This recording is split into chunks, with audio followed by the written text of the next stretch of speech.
Hi, everybody. We are thrilled to have the team from Aero Electronics join us today for this exciting race from Daytona Motor Speedway.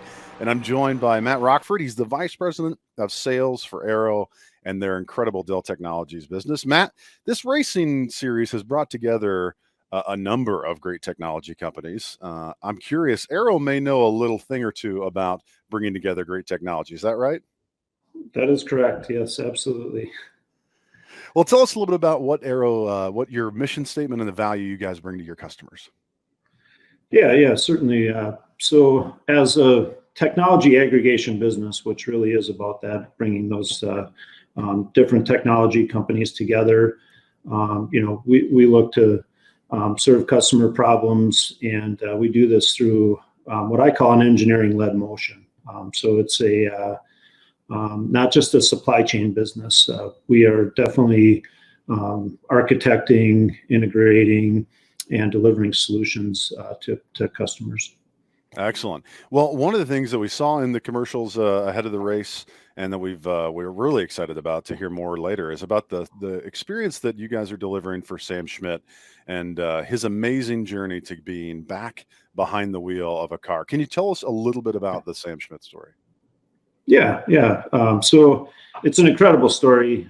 Certainly, we're proud to partner with Sam through the Sam Car Project as well as our race team.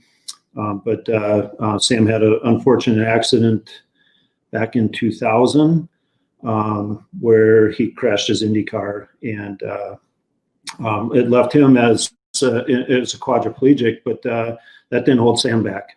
So he's done a lot of amazing things with us, and certainly that Sam car is one example. But really, we look at it as a way to demonstrate how technology improves lives. And I can share a personal story where Sam had a great influence on a kid from my old neighborhood in Minnesota, where this individual had dove into a lake and became a quadriplegic as well. And really sad story. Great kid, top of his class, excellent hockey player, just wonderful kid. Well, he was inspired by Sam, and partner ended up coming to Aero and working with Aero through an internship. And I'm sure that he would tell you that just seeing everything Sam was able to accomplish, everything Aero's doing with this whole Sam Car project, definitely changed the course of his life. So it's not just a slogan or a tagline. It's truly real, and we've experienced that in our family and our friends. Absolutely. Well, we do absolutely love seeing technology and hearing stories of technology changing lives and really improving, us as humans and powering that human progress. So great to hear that story. Matt, there's a lot of excitement about today's race. We're bringing together great companies that are going to have lots of fun, and it's at Daytona, which is it's going to be interesting in these GT3 cars. But before we get started, we got to have you do the honors for us, Matt. Why don't you get us started? Absolutely. Drivers, start your engines.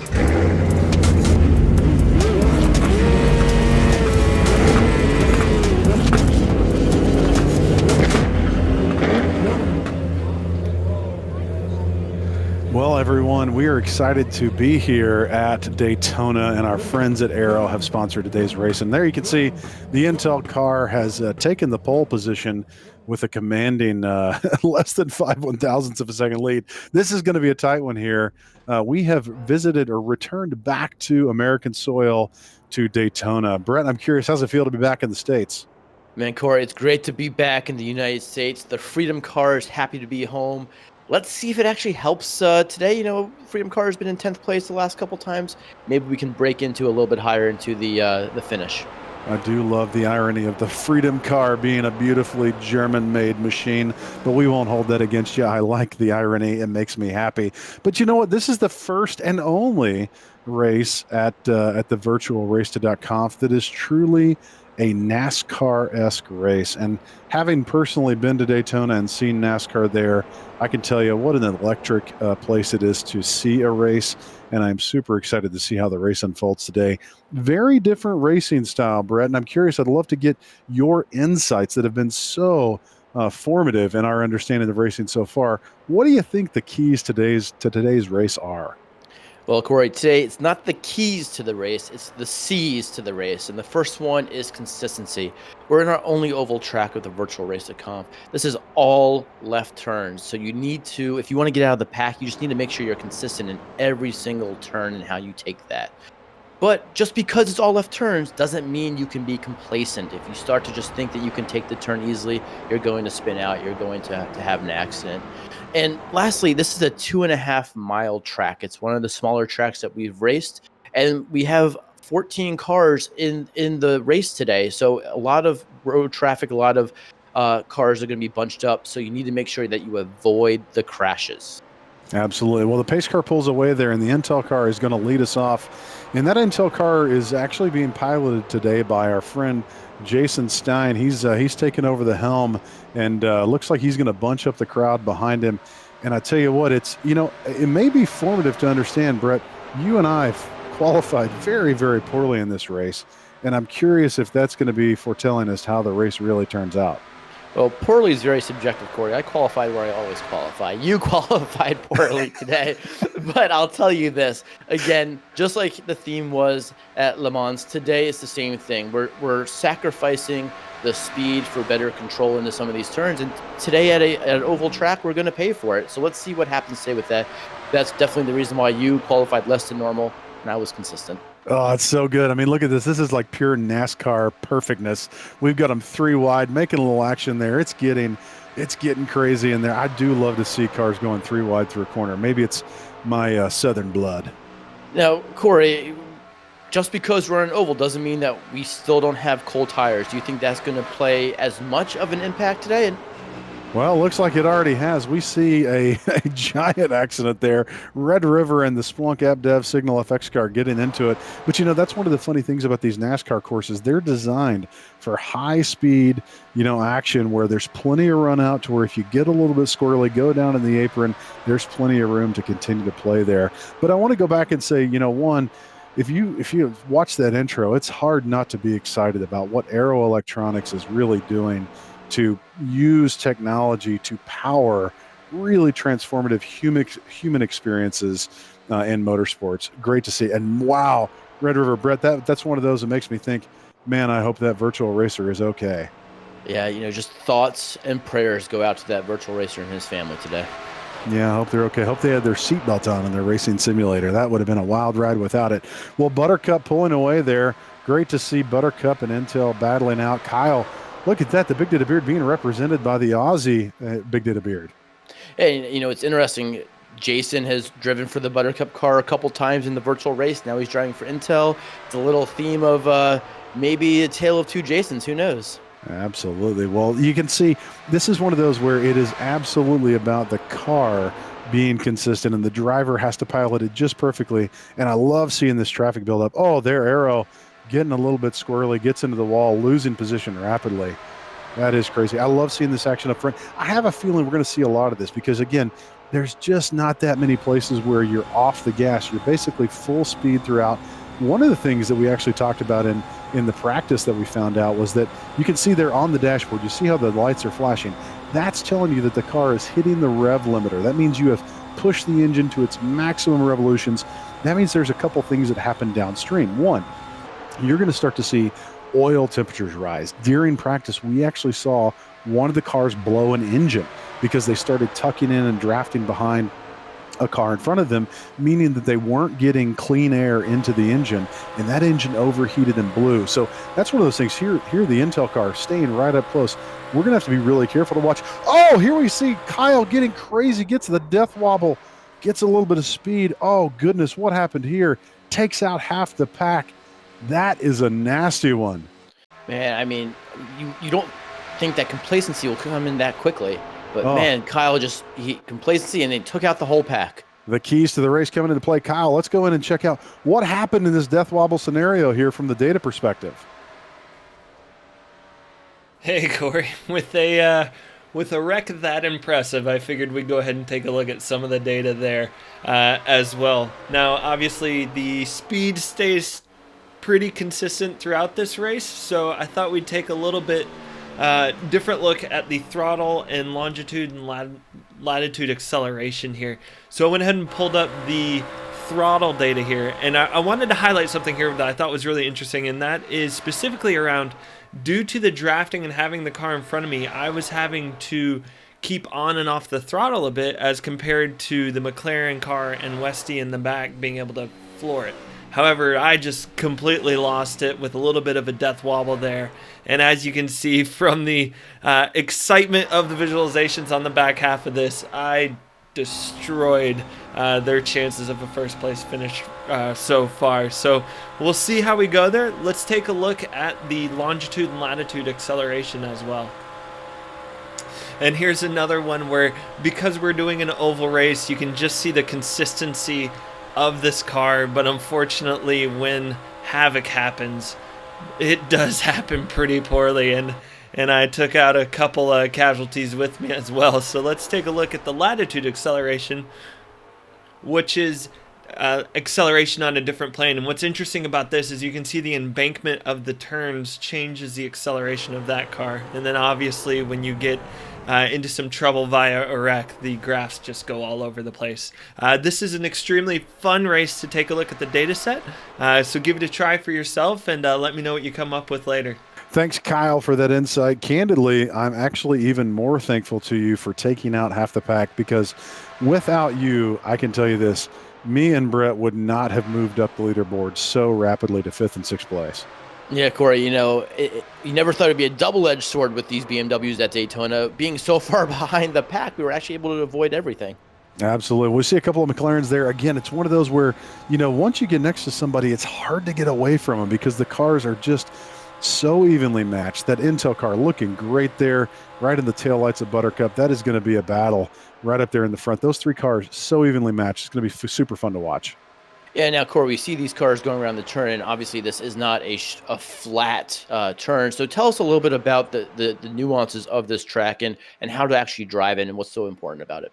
Yeah, absolutely. Well, there we just saw some great navigation of traffic coming back up from the apron and just trying to hold their line. But candidly, in an oval track, you're really trying to balance the effects of two things. One is, if you go higher on the track, you are increasing the distance you're going to travel given the same amount of time to get around the track. However, you are decreasing the amount of force required to stay on the track.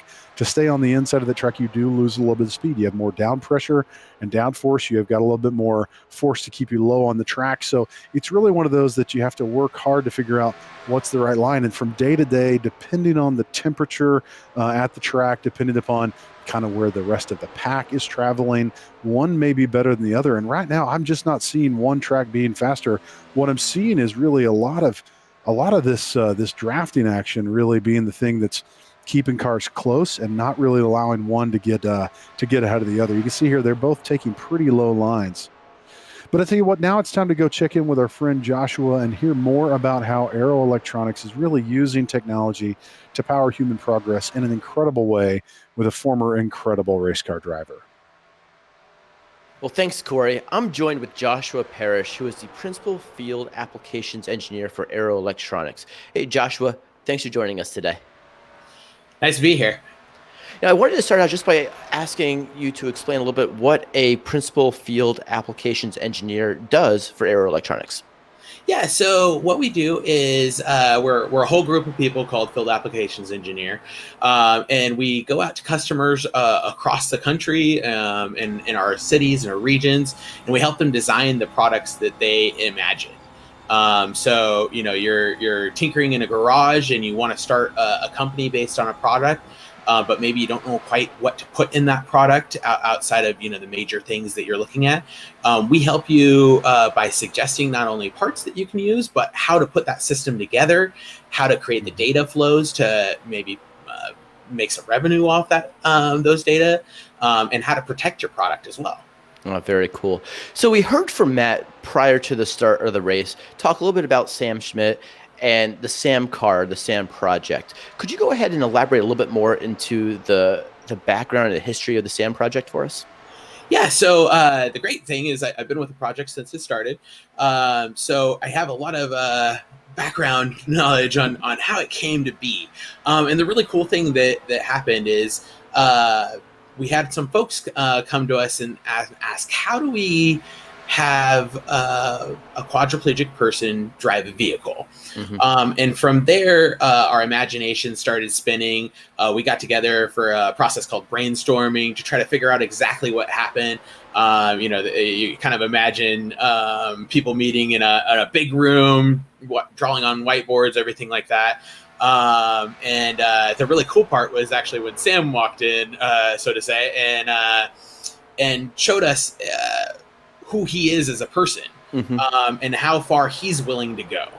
And I think that was kind of the real starting point for me, at least, is knowing who Sam is as a person and how far he's willing to take things. It really kind of let our imaginations break free on what is actually possible to allow a person to drive that happens to be afflicted by quadriplegia. So from there, we just went off to the races and had a good time developing a cool product. Yeah, and so this product is, so what does SAM stand for? So SAM actually stands for semi-autonomous motor car.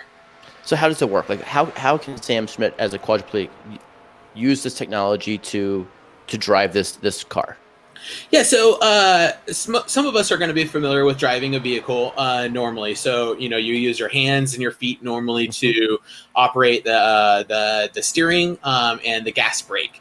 And for Sam, it's not really that much different. It's just different interfaces. So just like a computer, you use a mouse or a keyboard to operate with that computer. Just like a car, you use a steering wheel and a gas brake. For Sam, the human to machine interface just happens to be different. So how he controls the car, at least in this latest revision, is he wears a pair of sunglasses that happen to be marked with infrared dots, and those dots allow for us to control the car for steering. So just imagine infrared dots on your sunglasses or something like that.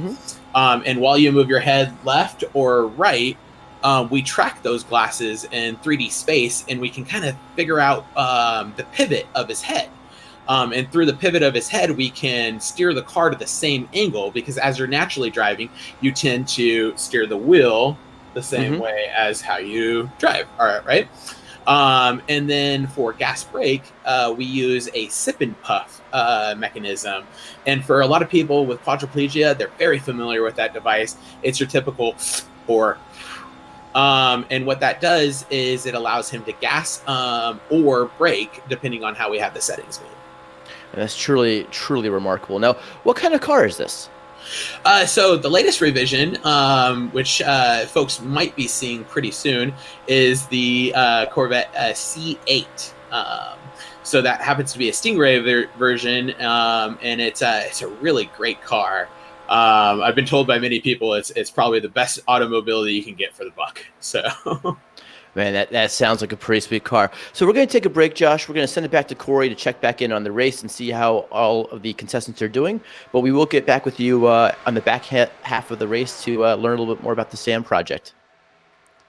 Well, thanks, Brett and Joshua. What an incredible story, man. I tell you what, we're excited to have Joshua actually join us on the Big Data Beard podcast today to actually dive even deeper. Now, you're going to hear some more later in the broadcast from Joshua about the work that the Aero team is doing there with Sam Schmidt. And frankly, for all folks that are challenged with quadriplegia, I want to have you check that out. But definitely check out the Big Data Beard podcast. You can open it up in really any of your favorite podcast apps and just look for Big Data Beard, and you're going to find it there every single day during these 10 days leading up to .conf. Yeah, Corey, it's truly an incredible story about just what Aero is doing and kind of all the work that has gone into this. So I highly encourage everyone to check out the podcast to really get into the details of how this all came together.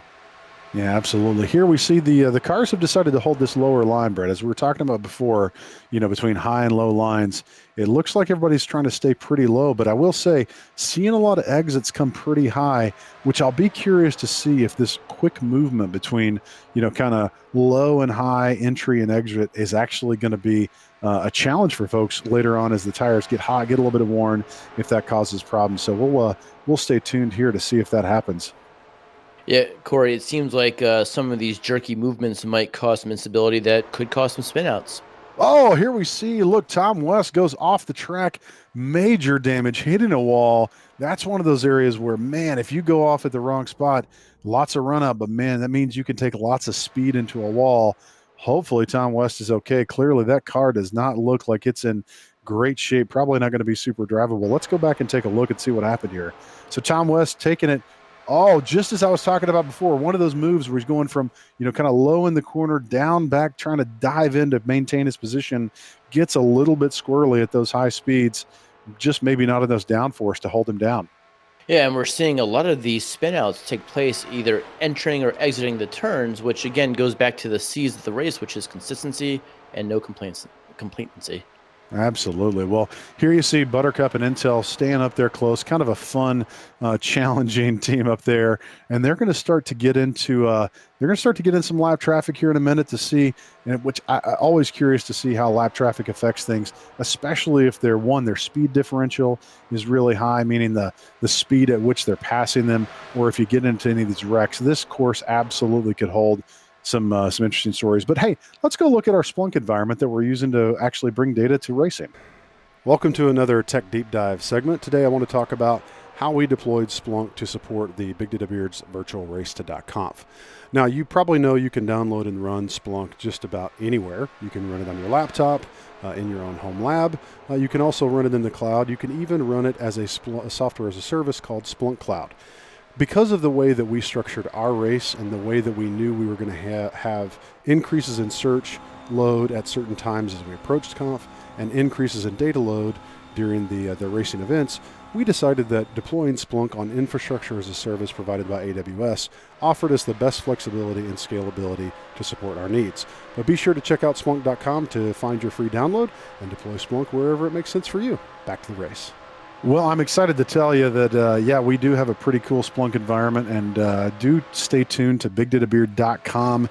Check out our ability to give you access to our dashboard so you can actually go interact with that Splunk environment we just detailed for you. But I tell you what, not too much has changed during the time we were away. Buttercup and Intel still battling out for that first place.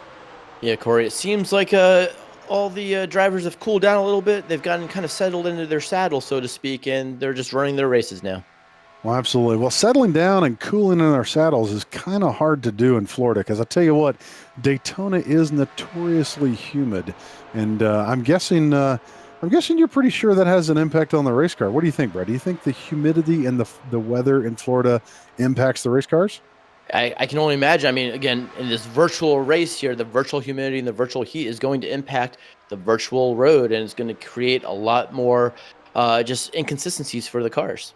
Absolutely. Well, as you see those down here, we've got a lot of humidity in Florida. And so that thicker air actually causes the cars to not breathe as efficiently as normal. And so when you get in these situations, you see how that Intel car is staying just on the outside.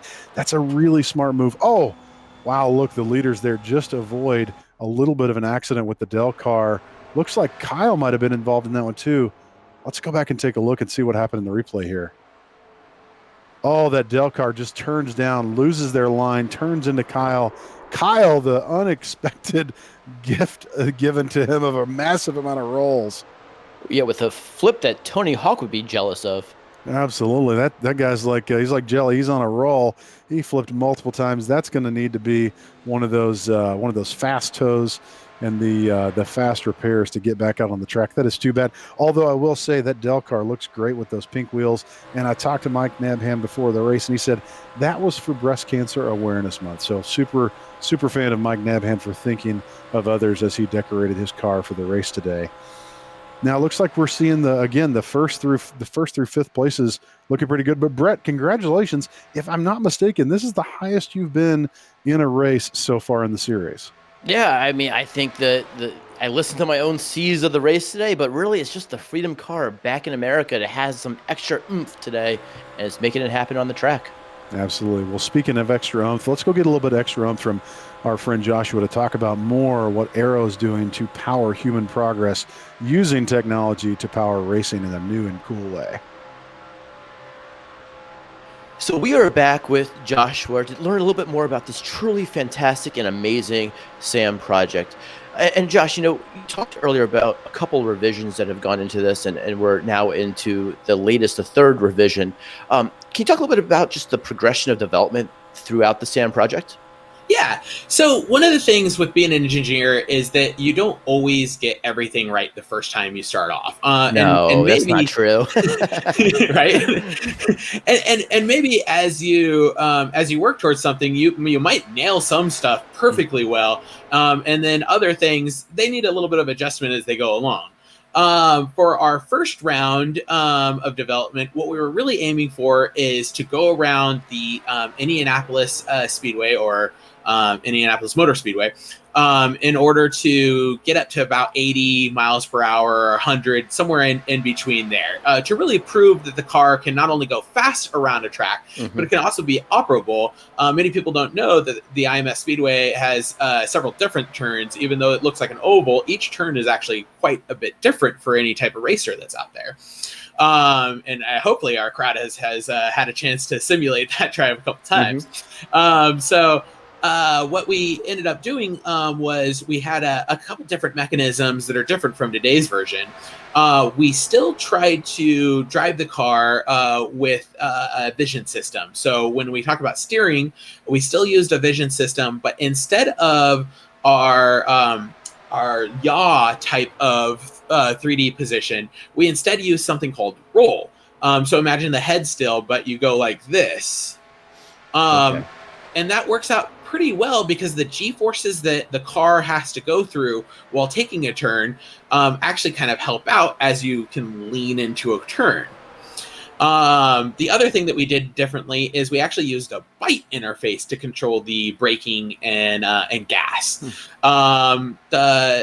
The problems as we went on, though, we were quite successful in our first event, but the problems as we started to focus on other potential objectives, say going around a road track, is that leaning into your curve kind of overextends you so that you can't really peel back out as easily. Say if you need to do like a figure eight or something like that. So we had to switch up what interface actually steered the car. With that, we moved to the yaw movement that I've talked about before. Yeah. Go ahead. Sorry. So a lot of those, the developments sound like they're performance improvements or performance tuning, right? Throughout the life cycle of this project, what were some of the biggest challenges that we were facing, just operability and functionality? Yeah, I think one of the biggest things that we needed to really focus on as we went by is trying to understand just how much SAM is capable of doing. I think as people that are not afflicted with quadriplegia, paraplegia, we tend to think of limited capabilities. And Sam really showed us that he can do a lot more than we originally imagined. And part of that was, how much he can turn his head, how fast he can move his head, what his breath and lung capacity was. I would say that was the hardest thing, is really keeping up with Sam's capabilities, because there's so much more than what we originally imagined. That's really cool. Who are some of the partners that Aero is working with to make this such an awesome reality? Yeah, so we have a bunch of different partners. In the past, we've worked with a bunch of our suppliers. These are people that help provide our customers and our clients with the type of chips that we recommend for their end products. And then it's a natural need to look for them for support in our current vehicles. So we have things in there like NXP processors. We have some Intel processors in there. We have some sensors that were pulled from various customers, including some of our camera sensors that were pulled directly from a customer. So that was great. Oh, very cool. So what's next? What are some of the things that you guys are trying to incorporate into Rev 4? But really how to get an engineer talking. Everybody likes to talk about what's coming next, right? So the big thing that we're working on next is we're working on artificial intelligence control. So before, it's more of a computer vision, mathematic perception way of steering the vehicle. Now we want to work on what can just a couple of cameras do that 4 or 5 cameras can do today, right? So what we're trying to do is we're trying to make it more aesthetically pleasing, but also less of a significant impact on the driver's visible field by having the cameras in the way. So what we're looking for is to try to hide some cameras, and select the head movement through artificial intelligence by having computer algorithms pick out the head pose and steer the way we steer now. Wow. Well, Josh, this is truly remarkable, the work that you, the team at Aero, are doing just to help Sam and quadriplegics have an experience driving again. So thank you so much for your time today. And Corey, back to you. Well, thanks so much, Brett. What an incredible story Joshua and the team at Aero have enabled with, again, use of incredible technology from computer vision to AI to machine data to power a truly excellent experience for folks that are challenged in a physical way. Great to hear that story. And again, the racing action since we've gone, not a lot of changes in the field. Seems to be a story of, just like NASCAR, racing in packs. And, assuming these folks can run clean, again, keep their bar of soap nearby, as Brett likes to say, they can run a clean race. Oh! And here we see, this is massive. This is Intel car, number 2 car, taking out that number 3 car. Oh my goodness, Matt Santiago being taken out by Jason Stein in the Intel car as they dive for position, fighting away. Stephen Landry in that Splunk IT car getting a chance to pull away in first. That really is going to shake up the leaderboard here, Brett. What do you think? Yeah, I mean, it's huge. You have the 2 and the 3 car just spun out. It's going to give an opportunity for some slower people, like maybe yourself, myself, to move up in the polls. But obviously, the Buttercup in first place is just pulling away even more now, Corey. Wow, what a gap he's starting to build. That Splunk ES car, piloted by our friend Eddie Shafak, is really pulling away. Yeah, Corey, and we have 4 minutes left in this race, and when you're coming into an oval where really the turns you're taking at top speeds, it's going to be very hard to close a gap this late in the race. Absolutely. Well, I mean, I hate to see that happen for the leaders this late in the race, but you know what? Racing action is it's just the way it goes sometimes. It's untold until it's done. Yeah. But Corey, speaking of racing action, we've talked a lot about the fun things that are going to go on at Conf. We have something that's going to be so much fun that's going to be taking place at .conf this year, and it's called Beat the Beards Championship Series. So why don't you tell us a little bit about that? Absolutely. Well, we've invited you to come along with us of these 10 days leading up to .conf, and we still got a few races to go before we make our way to .conf and find out who the champion is behind the Race to .conf. But we want you to get involved in the racing action. And so we're actually going to be hosting a championship series of races. And the way this is going to work is you're going to be able to join us for a race called Beat the Beards, as Brett said. Then the first race is going to be, it's basically 2 play-in races for a championship race. That's the 3rd race. So race 1 is October 20th at 5:30 p.m. Pacific time. It's going to be hosted on iRacing, and it's going to be taking place at the Indianapolis Motor Speedway Road Course Combined. So what you need to do to sign up is go over to bigdatabeard.com/VR2C and click the link to sign up for Beat the Beards. Really what you need to get started in this race is you got to have access to iRacing, a gaming rig, and be able to come racing with us. You'll need to have access to all of the courses that we'll be racing against or racing at, and a GT3 class car. So again, you'll be able to race with us. The first race is limited to the first 60 entrants. So the first 60 people that sign up will be able to race to get a spot in the championship on October 22nd. So race 1, October 20th, 5:30 p.m. Pacific time at Indy. And then race 2 is going to be October 21st which is a Wednesday at 5 p.m. Greenwich Mean Time, or basically UK time, and we're going to be racing that one at Silverstone. And again, each of those two races limited to the first 60 entrants.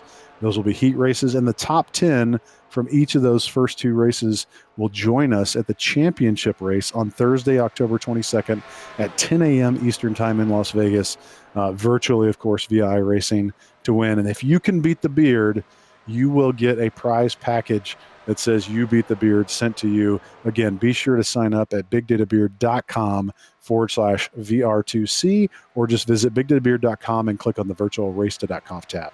Yeah, it's going to be electrifying. I'm really looking forward to this. And just a pro tip for all of you who are interested in this, we have run Indy and Silverstone already, so go back, check out those videos, see what people did wrong, see what people did right, take that and prepare for it so you could potentially beat the beards. Absolutely. I think it's going to be quite a badge of honor if you can claim that you beat the beards. And you don't have to beat all the beards. You just got to beat one beard to get the prize package. And you just got to be one fast beard. That's all there is to it. Are you referring to anyone in particular, Corey? No, especially not right now, Brett, because I'm looking at a top 5 placement, Brett, right now. If you can continue to hold your position, you may be one of the fastest beards in the whole crew. Well, I have not 1, not 2, but 3 bars of soap to make sure that I do it for the last couple minutes of this race. Absolutely. Well, that McLaren 1 car clearly took some damage on. You can see here, it is just sometimes impossible once you've damaged that front end to get back on the track and limp your way back to the pits. But we are coming up close. The checkered flag should be out shortly. Look at Westy here trying to get around and gain some position here. But he's, the challenge here, he's actually a couple laps down. So Brett just needs to hold his position, try not to wreck, because he's dealing with lap traffic that's trying to gain back their laps. Yeah, I'm just going to let him go through it, let him go by, and just cross the finish line in the top 5. Absolutely. Keeping that bar of soap close and tidy. Want to make sure that you finish strong, my friend. What an incredible race. I want to say thank you again to our sponsors at Aero for not only what they're doing to support the race and make this all possible, but the incredible things they're doing with Sam Schmidt and this the Sam Car project. And here we see Buttercup has come across the finish line. We missed that on the footage, but Buttercup has won the race.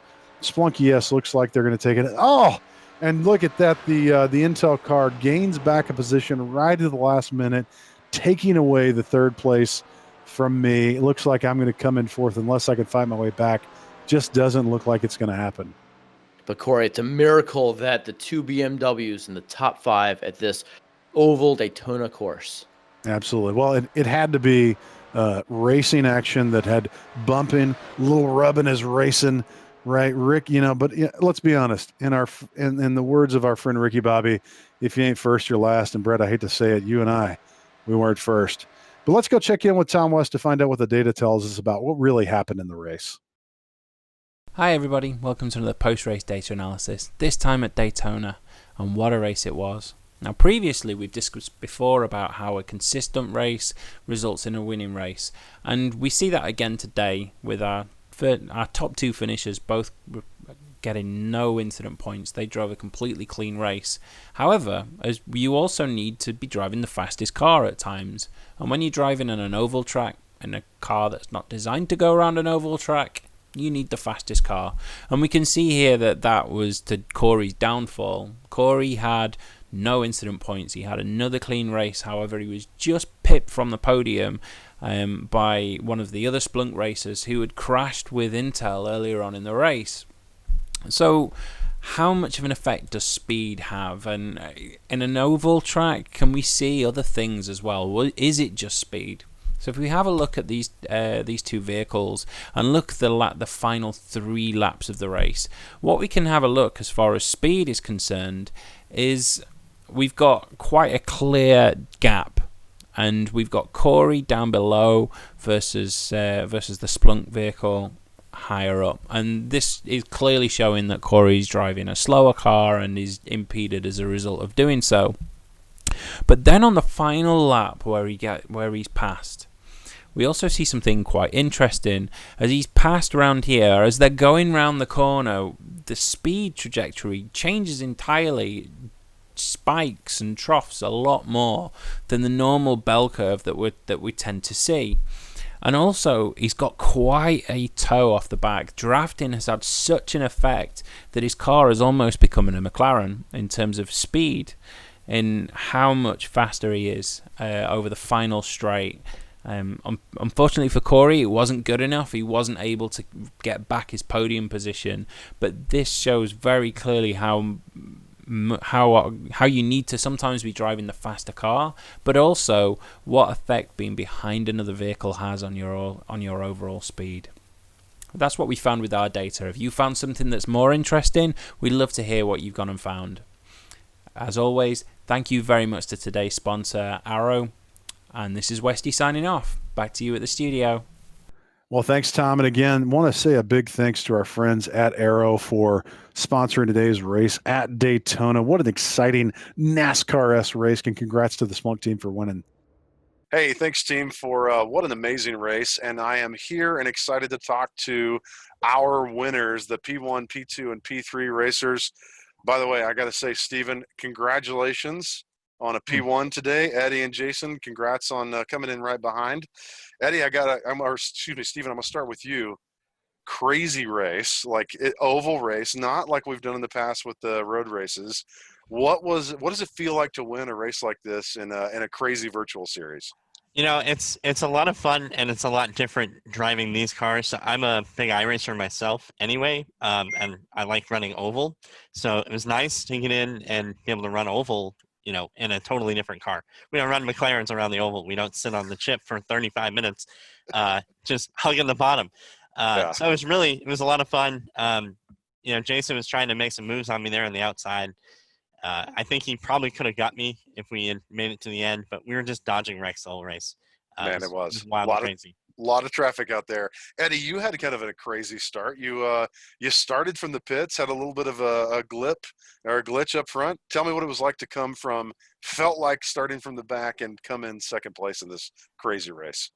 Yeah, well, I was still grabbing my coffee when the race started, so I didn't start out on the track. I basically started out on the grid, and it was actually pretty interesting, you know, passing up the cars that spun out. You know, me and I think one of the Intel cars were basically duking it out for 3 or 4 laps, and I finally got around them, and, you know, it was just a matter of waiting for other cars to spin out and crash, so I was sitting pretty, basically. Absolutely. Well, congratulations. And Jason, you were in a bit of a different rig today, different livery. You were standing in for the Intel team, and I know they're excited to have a podium finish. So, Jason, what was it like? I know you were right there in the thick of it in the first half of the race, and then something bad kind of happened. Tell me a little bit about what took you down to third place. I'll be honest. I'm not sure. I think it might have been Kyle. I don't know, but I think Steve. I don't know who it was, to be honest. Steve and I were running neck and neck, and I was trying different moves because he had the lead position. But I think it was just a racing incident. So I got spun out. I think the blew the motor. I was fortunate enough to get to crash just before pit entry, so I was able to get back out and salvage third place at the detriment of you, Corey. I'm sorry you picked the slower car this weekend. I know. Honestly, you know, it is what it is. The BMW is a phenomenal car, easy to drive in the road courses. On this track, it's slower. It's a great car. It's a great car, but it's not meant for. And let's be honest, none of the GT3 cars were intended to drive on a track like this. But we wanted to have this oval experience, you know, on a weekend to have some fun. So it was super fun.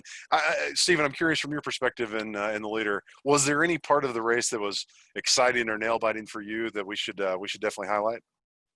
The first lap, being able to get around Stein, that was the move of my race, and then I can just hug the bottom the rest of the way. It was just a matter of, you know, preventing him from making a big move on me. Nice. Eddie, I guess besides coming from the back, what was your most exciting moment of the race?